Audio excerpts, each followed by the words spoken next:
వచనం. యోదా తన జ్యేష్ఠ కుమారునైన ఏరునకు, అసలు మొదటి భర్త ఎవరనంటే ఈ తామారికి ఎవరమ్మా? ఏరు. ఈ యొక్క ఏరు చచ్చిపోయాడంట. ఎందుకు చంపబడ్డాడో తెలుసా? దేవుడే అతన్ని చంపేశాడంట. దేవుడే యెహోవా అతన్ని చంపెను అనుందా? ఏరు యెహోవా దృష్టికి చెడ్డవాడు కనుక యెహోవా అతన్ని చంపెను. దేవుడే చంపేశాడంట. ఎవరిని? ఏరుని. ఎందుకు చంపాడు సాయం గారు? యెహోవా దృష్టికి ఎలాగున్నాడా? చెడ్డవాడుగా ఉన్నాడు. అర్థం చేసుకోండి సహోదరులు. ప్రియమైన చెల్లి, నాకు చాలా ఆయుష్ ఉంది అనుకోకు.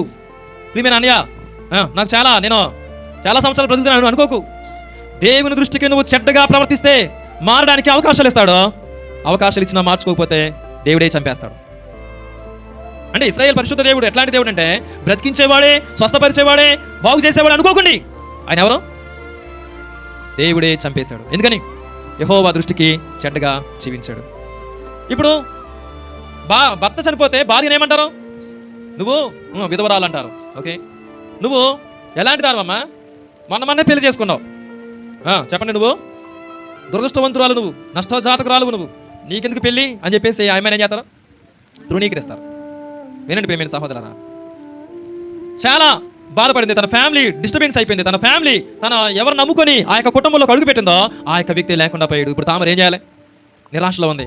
సరే, యోధా కొంచెం పెద్ద మనసు తీసుకొని తామరుతో అన్నాడు, తన యొక్క చిన్న కొడుకుతో అన్నాడు, రే నాన్న, మీ పెద్దనియా చనిపోయాడు, నువ్వు వెళ్ళి మరిది ధర్మం జరిగించరా, తనకు భర్తగా నువ్వు ఉండాలరా, కానీ నువ్వు కన్నా సంతానం మాత్రమో వాడిదేరా అని చెప్పేసి అన్నాడు. నువ్వు సంతానం కంటావో కానీ పేరు మాత్రం ఎవరిదాడా? మీ అన్నిదే అనే విషయాన్ని గుర్తుపెట్టుకో అన్నప్పుడు ఆ యొక్క యోధా రెండవ కుమారుడు ఎవరమ్మా? చెప్పండి, ఎవరండి? ఓనాను. ఈ యొక్క ఓనాను తామార్ని మ్యారేజ్ చేసుకున్నాడు. అంటే ఇంకా భర్తగా ఉండడానికి, సరే డాడీ మాట తీలేక భర్తగా ఉండడానికి ఒప్పుకున్నాడు.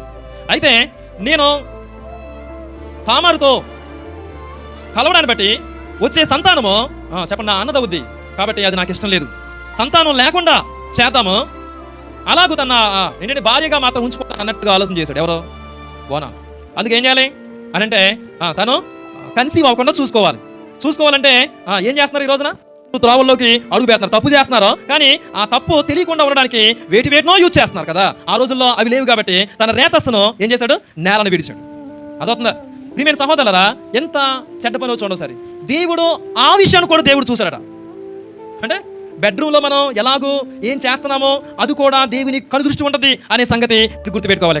అక్కడ దేవుడు ఆ విషయాన్ని చూసి అతను చేసినది యెహోవా దృష్టికి ఎలాగుందంట? చెడ్డది కనుక. ఎందుకు చచ్చిపోయాడబ్బా ఓనాను? ఎందుకు చచ్చిపోయాడబ్బా? ఆరోగ్యంగానే ఉండేవాడుగా, బాగానే తిరిగేవాడు కదా, మంచిగా